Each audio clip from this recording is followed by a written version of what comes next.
Your network is not the number of people in your phone, your LinkedIn connections, or the business cards sitting in a drawer. Relationship capital is a different kind of wealth building tool. It is built through trust and credibility, reciprocity, and consistency.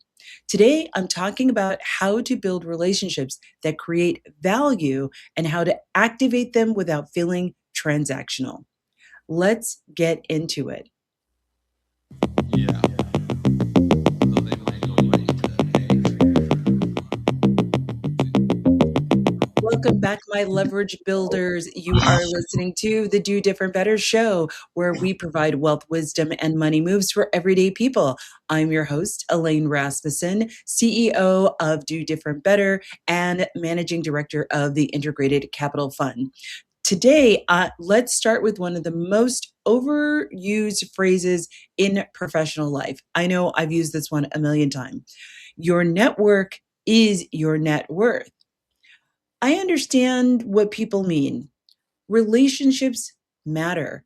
Access matters. Who knows you matters.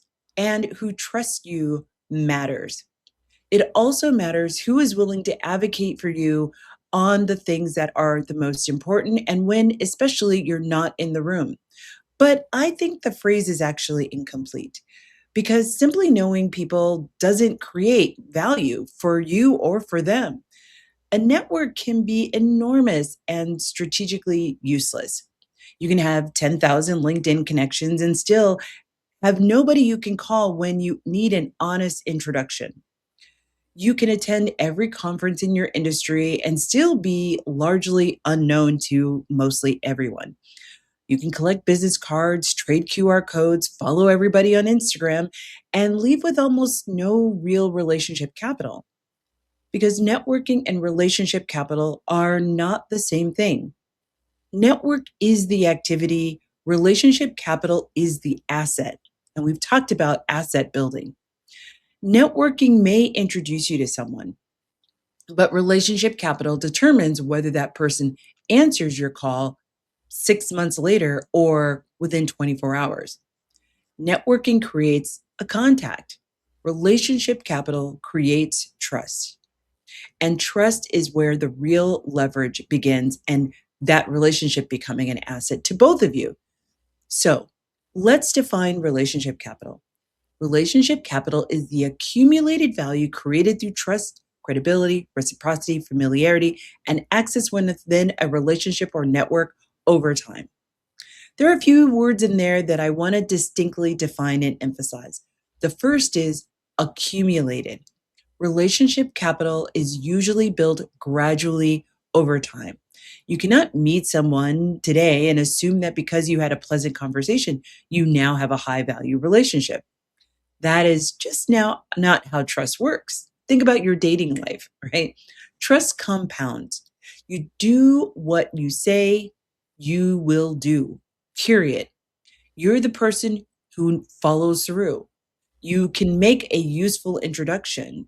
You share quality information or relationship information that matters.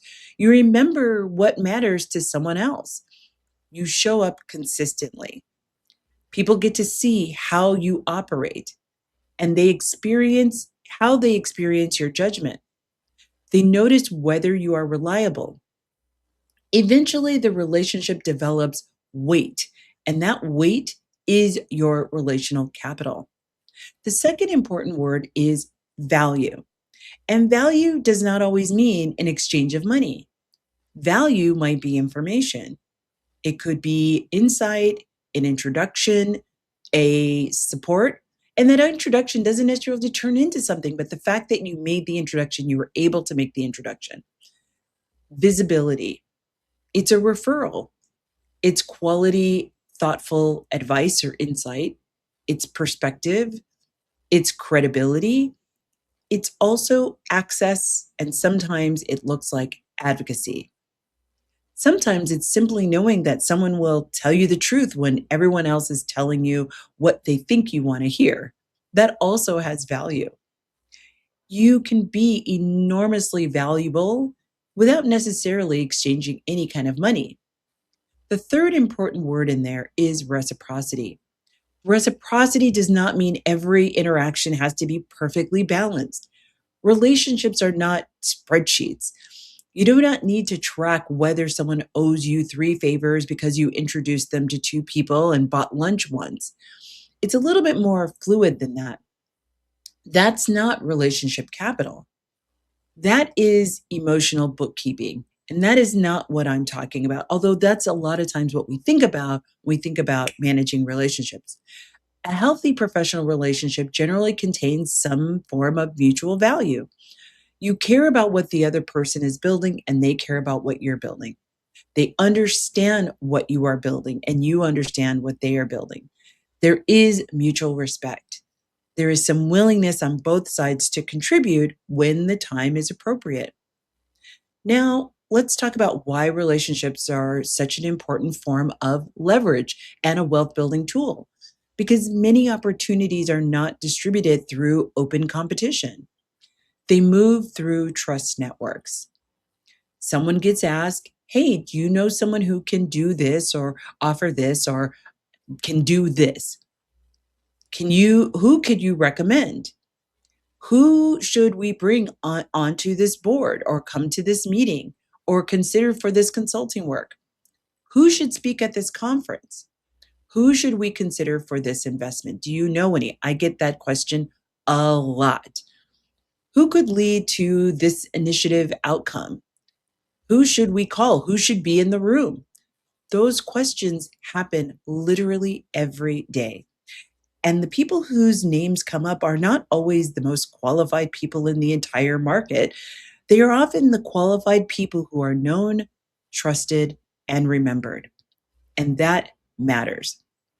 Now, I want to be very precise here. This does not mean that merit doesn't matter and good work doesn't matter. It means that merit alone is rarely enough, especially if you come from a marginalized community. Excellent work does matter, but excellent work that nobody knows about or has limited reach isn't going to go get you very far. And strong relationships help bridge that gap. Think about the professional world as a series of trust shortcuts.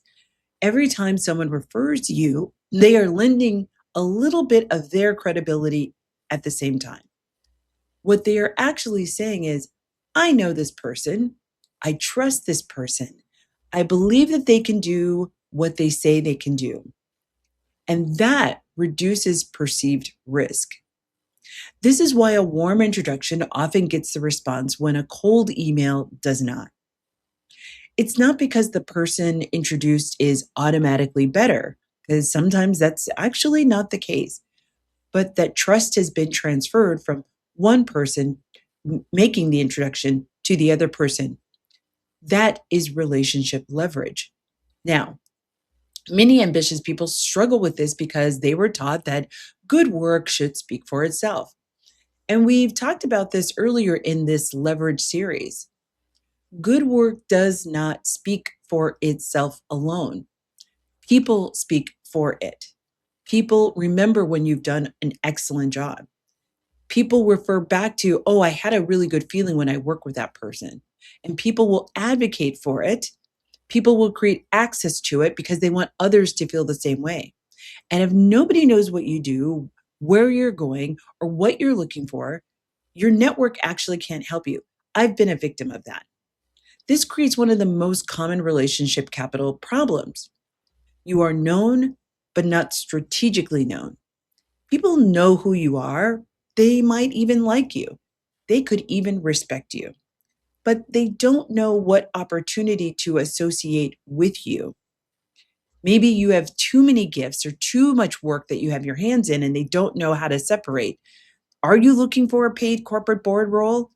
They don't know if you're launching an advisory practice. They don't know that you're looking for business acquisition opportunities. They do not know that you want to have speaking engagements or you're looking for public speaking opportunities.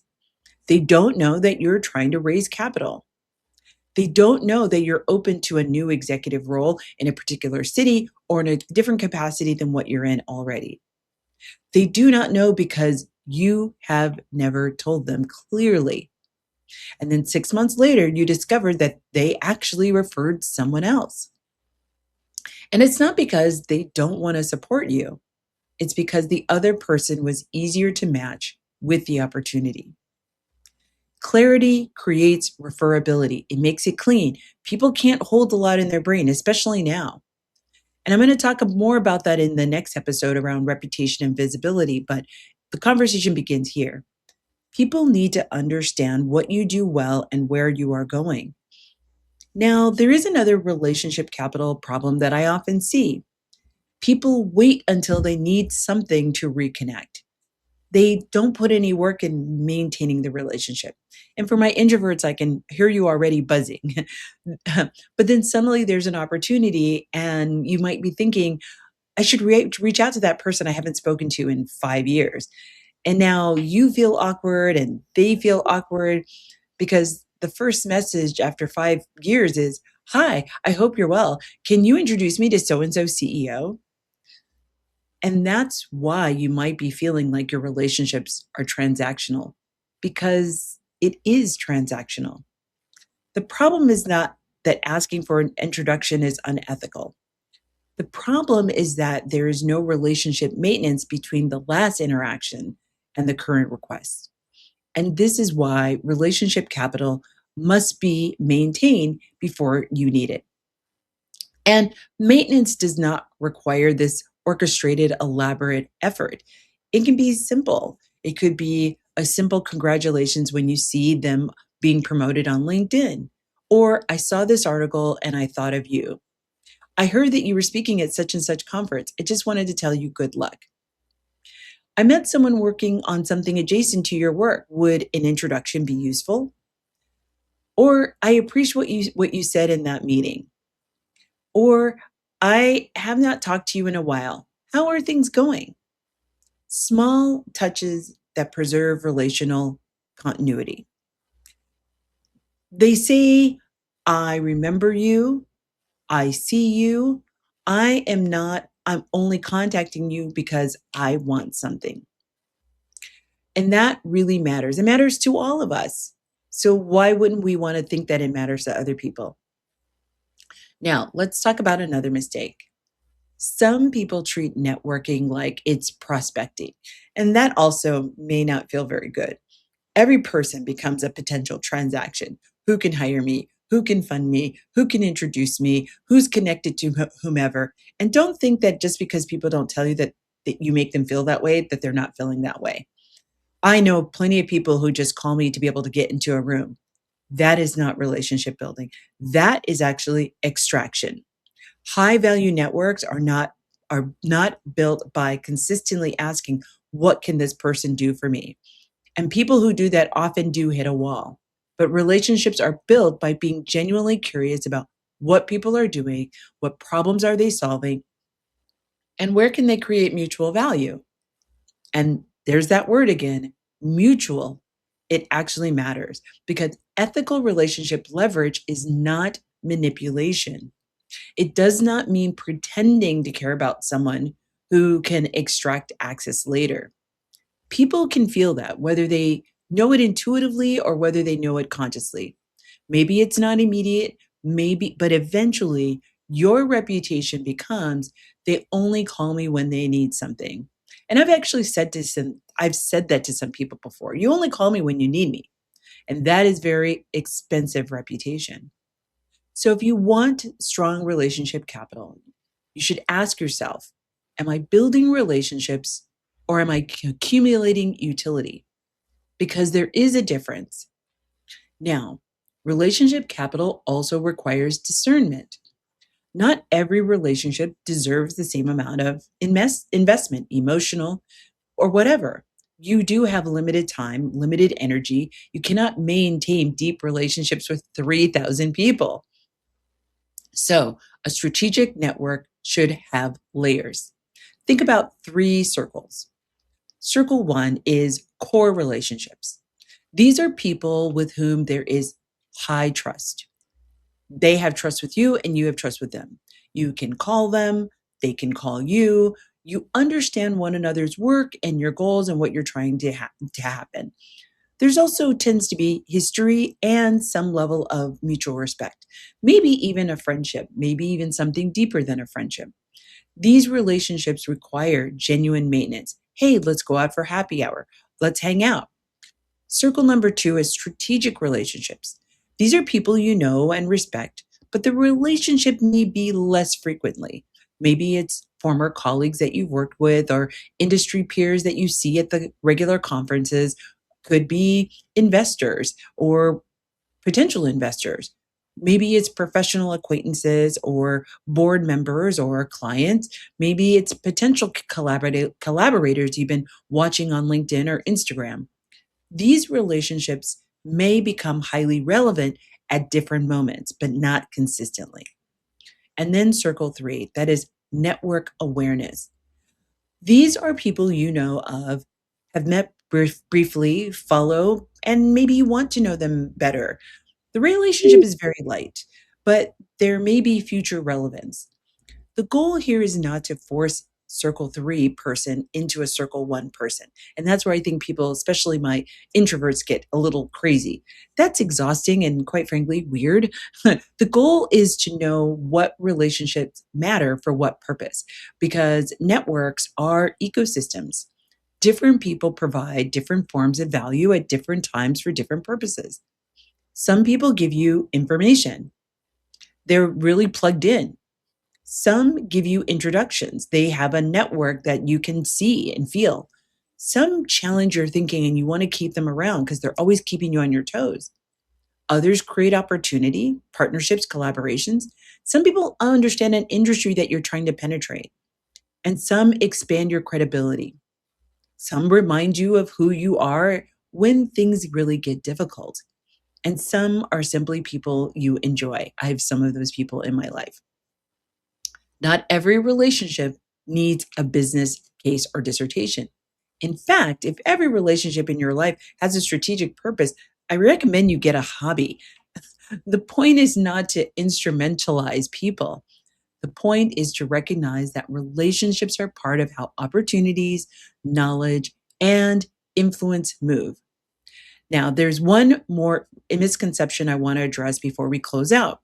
People often believe that they need access to extremely powerful people. They might be thinking, hey, I need to know billionaires. How do I penetrate that? Or I need to know the CEO. I need celebrities in my network. Maybe, but I will just tell you from firsthand experience, that's not really the case. But sometimes the highest value person in your network is not the person who's got the biggest title. It is the person with the strongest relevance to the thing that you're trying to move towards. The person who knows the exact buyer, the person who understands the industry intricately, the person who has worked with the organization you are working to target, the person who knows which conference actually matters the most and who you need to talk to at that conference. It's the person who actually knows what is happening behind the scenes to make sure, is that really the project you want to get involved in? The person who can tell you whether the opportunity is real, and relevance often matters more than status. A well connected mid level executive in the right department may be far more useful to your goal than the CEO who barely knows you exist. So I want you to stop evaluating relationships only by hierarchy and ask the question, what does this person know? Who trusts them?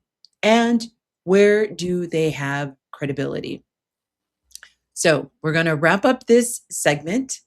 You're listening to the Do Different Better show. I'm your host, Elaine Rasmussen. And as we get into the next segment, we're going to dive even deeper of like, how do you actually manage and leverage for your wealth building goals?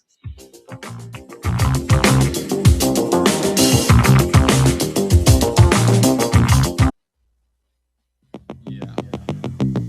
So they might go right to, Welcome, my leverage builders. Welcome back to this segment of the Do Different Better show. I am your host, Elaine Rasmussen. And in the first segment, I really talked about defining relationship capital and how that is very different than networking. And a lot of times those two words get mixed up together. And for some people, it can be really overwhelming. They might hate networking sessions.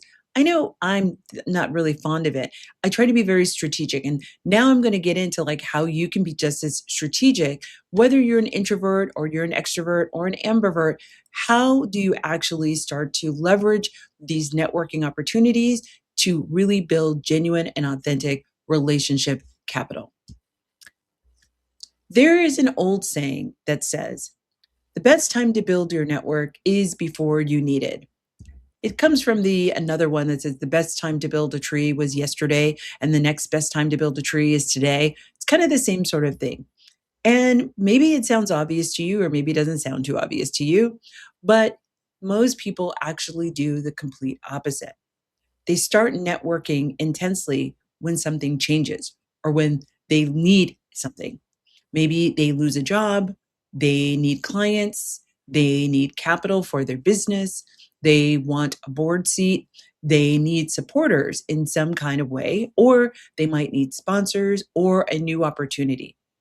Suddenly, their LinkedIn becomes very interesting. People who have been ignored for years at a time start receiving, "Hey, stranger, how are ya?" Or uh, "Can't wait to let's grab lunch." Now, again, there is nothing inherently wrong with reaching out after time has passed. Life happens; it happens to all of us. Relationships can go dormant, especially if you've left an industry or moved to another part of the country. The problem is when your networking strategy only activates when you're under pressure, because pressure changes how you actually show up. You come across more urgent because you are. You come across more transactional because you are. You become more focused on what you need instead of the mutual part. And ironically, that is often when relationship building becomes less effective. So the goal is to build the network before the need becomes urgent. Now, let's make this practical. The first step is to know what kind of network do your goals require, whether they be wealth building goals, social goals. I literally had a former colleague of mine, actually a former employee of mine, reach out and said that she really wanted to expand her women network. She didn't really have a very wide women network. And this was something that she felt that she needed, not necessarily professionally, but just socially. She wanted to be more connected to more women because her work is very, very male centric. This is where generic networking advice starts to break down. People may tell you, oh, that you just need to network more, go to more events, which is the wrong advice to give to me. And with whom and for what? If your goal is to land a paid corporate board seat, you need relationships with people who sit on boards. Recruit board members who work with executive search firms, advise companies, or influence governance decisions. If your goal is to raise capital for your business, you need relationships with investors and lenders and advisors and attorneys and accountants and founders who have raised capital and people who understand investor decision making. If your goal is to build a speaking business, you need relationships with event producers, association executives, corporate learning leaders, speaking bureaus, conference organizers, and other speakers. If your goal is to acquire a business, you need relationships with brokers, bankers, accountants, attorneys, owners, lenders, and acquisition entrepreneurs. Different goals require different relationship ecosystems. So let's start with the goal and think about a goal that you're trying to do within the next 3 to 10 years, 3 to 5 years. Then work backwards. You need to ask yourself, who influences this type of opportunity? And if you don't know, you should do some research. Who has information about this? Who makes decisions? Who can refer me? Who can help me understand how the system actually works or how the ecosystem actually works? What are the things that are unsaid? What are the pieces that are nuances that aren't necessarily out in the open? This helps you create a relationship map. Now, you don't need to start sending messages to every person on the list. That's not what we're trying to do here. The next step is actually to do some research. You're going to want to understand them so you make as few missteps as possible. What do they do? What are they working on? Where are they active? What do they care about professionally? Maybe even what they care about professionally and personally. What organizations are they connected to? Do you have some mutual contacts? Once again, to get the warm introduction. Have you met before? Where have you met before? Under what circumstances? Was it good circumstances? Do you have a credible reason to reach out to them? This matters because generic networking messages are forgettable. Hi, I'd love to connect and learn more about your journey. Hmm, maybe. But if you send that to 200 people, what you are really saying is, I have no particular reason to talk to you. And people are going to feel that through the email. And that specifically signals your intention. So, something you might want to say is, I heard you speak, or read this article you wrote about supplier diversity last month, and your point about second stage businesses caught my attention because I work in that area. I'd be interested in comparing notes. Or what are some of the biggest concerns you have? I'd love to talk about that over coffee. Now you've created context. Here's another example. Your work with the regional banks is directly related to a project I'm developing around small business capital. I'd appreciate 20 minutes to understand what you're seeing in the market. Again, context, and quite frankly, a finite amount of time.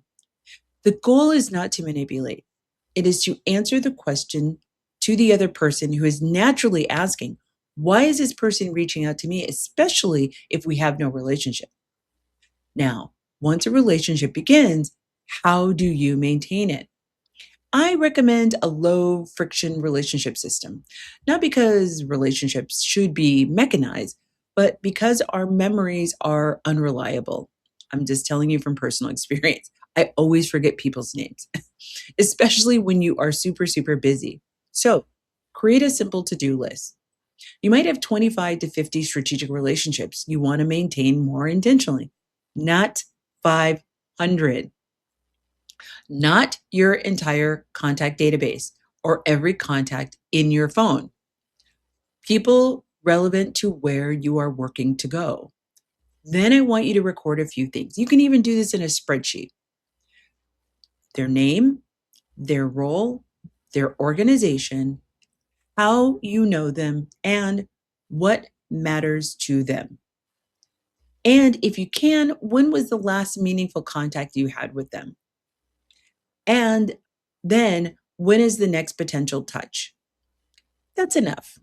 You don't need an enterprise CRM to remember that Jane got promoted and David is launching a fund.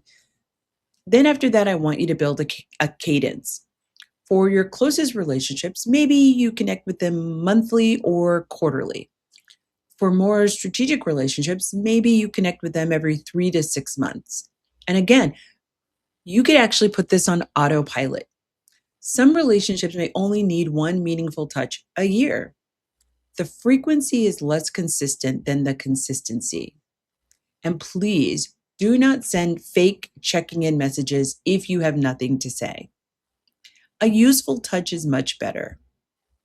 So, I'm never going to leave you cold, so here are a few examples. You can share some relevant or meaningful information. Maybe it's a report, maybe it's a study. Hey, I saw this research and thought of our conversation, or thought about the work that you're doing and thought this might be helpful. You could celebrate them. Hey, I saw the announcement. Congratulations. Could be making an introduction. Hey, I met somebody I think you should know. Are you open to an introduction? It could be an invitation.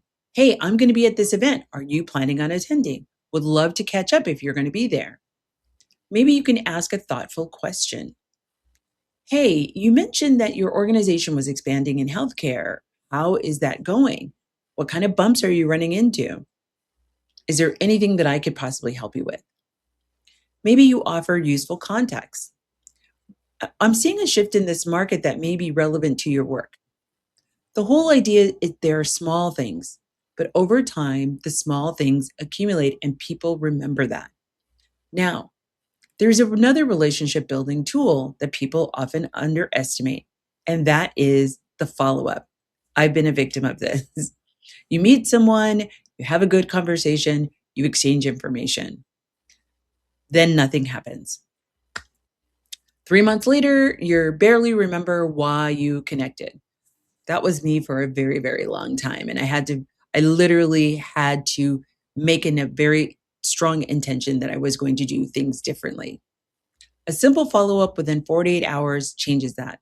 Hey, it was really good meeting you at such and such. I appreciated our conversation about X. You mentioned Y, and I am attaching the resource for reference. Let's stay in touch. You don't have to book your next lunch or next coffee. But what it tells that person is that you actually listened to them, you actually remembered them, and you followed through. Those are all trust signals, and trust signals accumulate over time. They're super, super important and meaningful because it says, oh, you know what? This person values my time, my energy, and they want to stay connected in a genuine way. And as human beings, we want to stay connected, at least most of us. There's some of us who don't, right? But most of us want to stay connected. We do not want to perform generosity as a transaction, meaning I will do something nice for you today so I can ask you for a favor next week. That's actually not generosity at all. That is extraction, as we talked about. So I really want you to think about what can you actually do, because maybe you're an introvert, maybe you're an ambivert, maybe you're an extrovert, and you just find it overwhelming because you find that there's so many things to do or so many ways you want to follow up with them. So really think about how what can you actually do, and I'm a big fan of what can you actually automate, especially on those strategic touches of just automatically sending a message of like, if you know that you are making this circle as it relates to a specific goal and all the people are related to a specific topic, well, now what you can do is have an article that you've written or somebody else has written or a post and say, schedule that email to go out at the end of the quarter, right? As maybe even when you've talked to them after you've gotten off the phone, make an email. You can do this with Google and schedule the next touch point. So if I've gotten off the phone with somebody who I haven't talked to in a while, and then I literally will write an email. It's like, hey, it was so good to talk to you on such and such a day, or back in March, or back in April, whenever the call is, and say, hey, would love to hear what's changed for you since the last time we had the conversation. And I'll schedule that email for 3 months from now. Easy peasy, nice and breezy. It's something that you can do, and you can do that over and over and over again. I can't tell you how often I use the scheduling tool in my Google Mail. It's incredible. And to set up automations, if you're using other platforms like Notion or ChatGPT or any of the AI platforms, you can start to automate these things and make them relevant and meaningful and without feeling transactional. So, again, I just want to make sure that we talk about and that you've taken in that we want to make this super, super manageable. So think about, I want to give you a 9-day relationship capital plan. Choose 5 people in each of these 3 categories: 5 relationships that deepen, 5 relationships that activate, and 5 relationships that you looking to develop. And over the next 90 days, I want you to make this manageable. For each person, ask, what is the relationship today? What would a meaningful next step look like? What can I contribute? What do I want to genuinely understand about this person? And do I have an appropriate ask for this person? And then I want you to act, not aggressively, but consistently, because high value networks are not built through one spectacular interaction. They are built through repeated evidence to show this person follows through, to show that you're the person who's thoughtful, to show that you're the person who's useful, to show that you're the person that's credible, that you're the person who respects boundaries, that you're not someone who wastes time, and that you know that what you're building and you understand how relationship capital matters. That so when you need the introduction, you're going to get the referral, you're going to get the sponsorship, you're going to get the funding conversation you're looking for, you're going to get that board opportunity, you're going to get the recommendation, and you are going to activate your relationship capital without making the person feel used. So we're wrapping up this segment now. Now I'm going to go even deeper and talk about some of the extremes in relationship capital to make sure that you don't fall in those pitfalls. I'll see you after the break. Yeah. So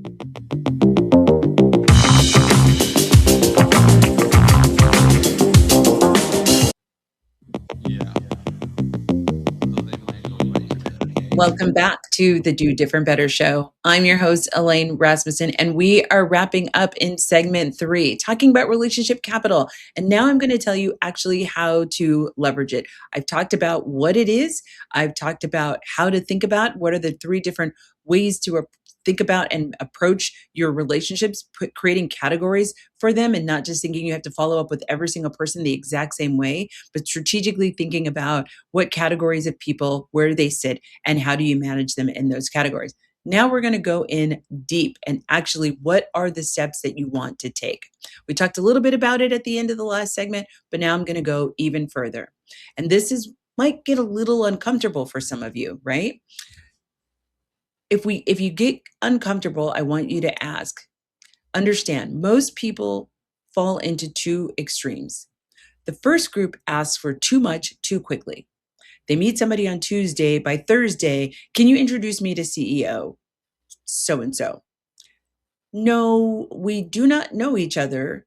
The second group never asks for anything. They build relationships over years and they help everyone. They make introductions, they offer advice. And then when an opportunity comes up, they say, I don't want to bother anyone. So all that relationship capital goes dormant. Neither extreme is strategic. Healthy relationship capital includes the ability to make appropriate ask. Relationships are not weakened by reasonable ask. In many cases, people actually enjoy helping people they trust, but the request has to be appropriate to the relationship. So let's talk about the anatomy of a good ask. A strong strategic ask has 5 qualities. It's specific, it's appropriate, it's easy to understand, and that's a big one. It preserves the other person's agency, and it does not exaggerate the strength of the relationship. Let's talk specificity first. Here's a bad ask. Let me know if you hear anything. Anything what? A job, a speaking opportunity, a board seat, a business, funding. We are asking the other person to solve the problem for us. Here's a better way to say this. I'm expanding my corporate speaking work and would like introductions to HR or leadership development executives who book external speakers for their events or their conferences or in their workplace. Now, I know what you want. And even better, if anyone comes to mind, would you be comfortable introducing me? That preserves agency for the other person.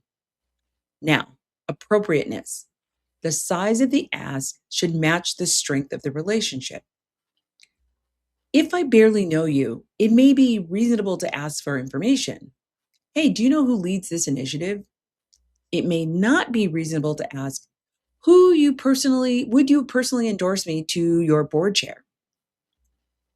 As trust increases, the size of the ask can increase. Think of it as a ladder. At lower levels, information, perspective, advice, or a brief conversation. Then, the next rung of the ladder, an introduction, a referral, an invitation. Then, the next rung of the ladder, advocacy, sponsorship, a recommendation, putting your own reputation behind someone else. Those higher level risks require more trust because the other person is taking more reputational risk. And you need to respect that. Now, let's distinguish between mentorship, sponsorship, and advocacy. A mentor gives advice. A sponsor uses their influence on your behalf. They say your name in rooms when you are not present. They recommend you, they put you forward, they advocate for you. This is extremely powerful relationship capital, and you cannot force the sponsorship. You can earn it through credibility and trust.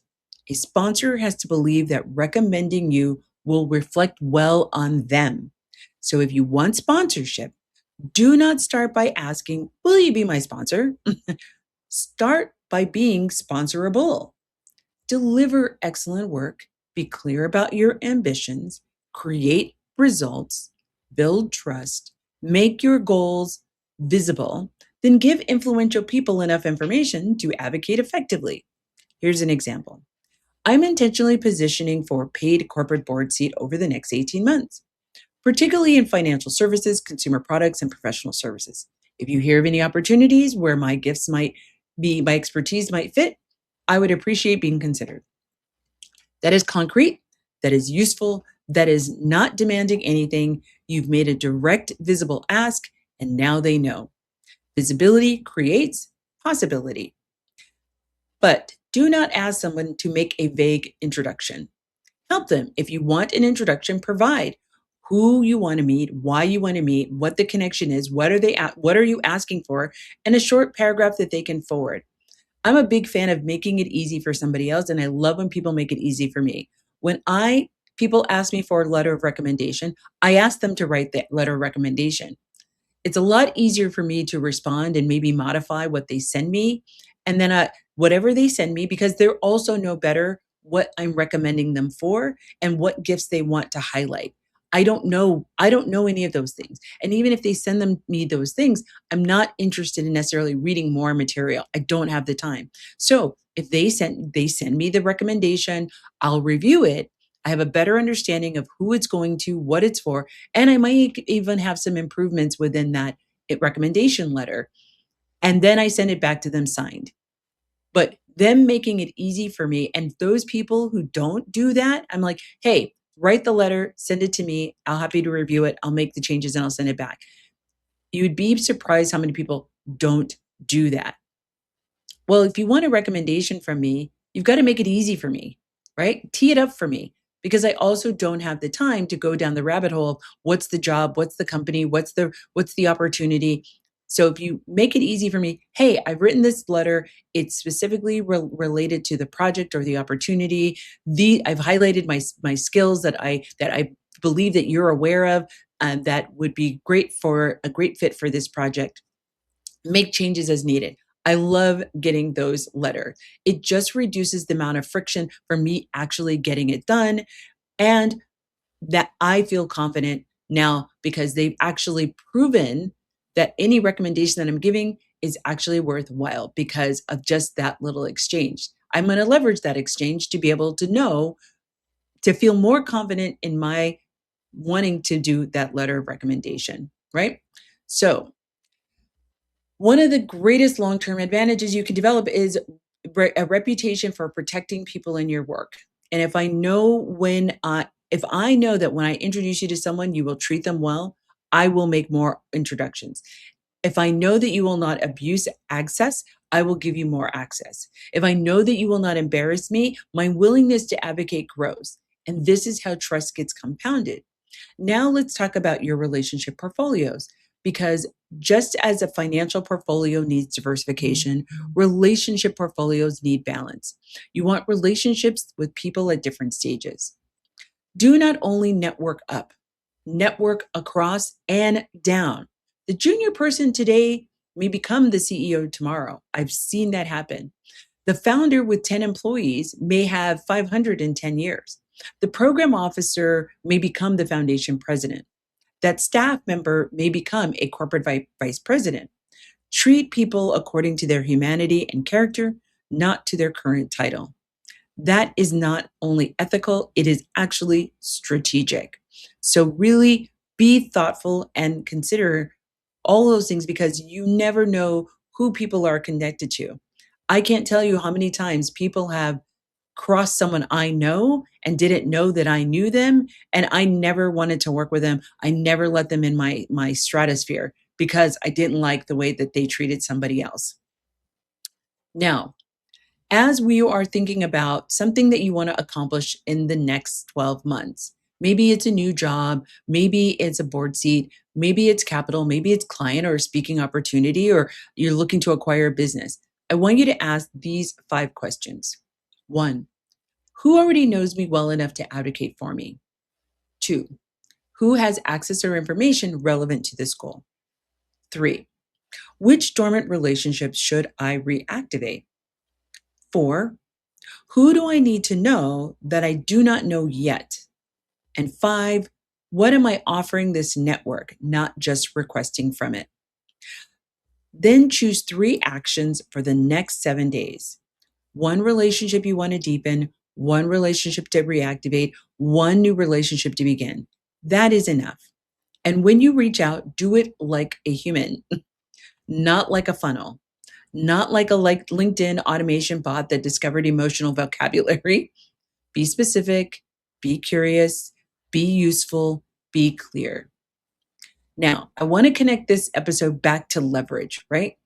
Because this whole time we really haven't talked about money, but we've talked about money because all of this opens you to doors. The trust that you build, the relational capital that you build will lead to the other kinds of capital that you might be looking for. Leverage changes the relationship between your effort and your result. If you want to approach every opportunity cold, you must create trust from zero every single time. That takes an enormous amount of effort. But when you have relationship capital, trust may already exist. A referral shortens the path, a recommendation reduces risk, and an introduction creates access. One relationship can create opportunities that would have required hundreds of cold contacts. And that is leverage. But the leverage only works because the relationship came first. So do not build a relationship only when you need something. Build relationships because they are a rich part of a professional and personal life. Maintain them, contribute to them, be clear about what you're building, even if that shifts and changes. Let people know where you're going, and when the time comes, make the ask. Ethically, specifically, and without entitlement, because relationship capital is not about using people. It is about building enough trust that people are willing to create opportunities with you and sometimes for you. And that kind of capital opens doors that effort alone never will. Thank you for listening to the Do Different Better show. I'm your host, Elaine Rasmussen. Don't forget to check me out on my website at www.dodifferentbetter.com. And also make sure that you let me know how you're doing with all this information. Hit me up, send me a DM on Instagram at Do Better with Elaine. I would love to hear from you. I will see you next time when I show you how to do different better.